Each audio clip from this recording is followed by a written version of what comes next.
in this case, Nicaragua was a great place to start. And we have been doing really well so far. You absolutely. Let me ask you, and do you think that at some point in your lifetime you'll be able to go back to Cuba and work with Cuban tobacco? Honestly, the whole system will have to change, and that's something that I don't expect that it's going to happen. Yeah. I don't see a near future where that's going to happen. Not at all.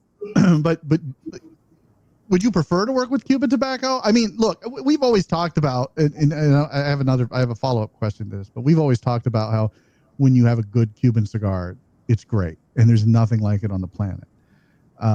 But that said, like, there's nothing wrong with New World cigars, and there are some very, very great New World cigars that I think, rival some Cubans, but Cuban cigar, I mean, there's nothing like it, right?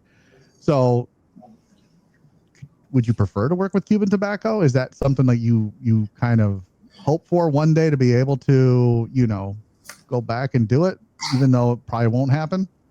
I think, let's just say that perhaps that happened one day.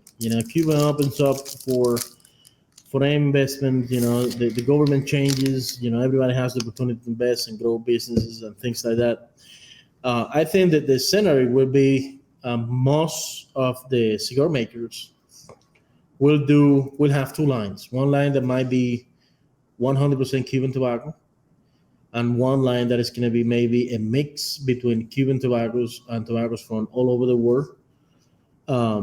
That's most likely what could happen, just because, Cuban tobacco, yes, it's really good when it's well fermented, well grown, etc. But it's like saying, whiskey from Tennessee is the only whiskey that is the best one, Right.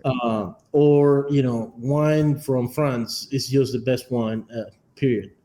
There's people who like the wine from California, and there's people who like the wines from Italy, and there's people who like, it's just every different palate is different. Whether it's good or bad, it's up to everyone's palate.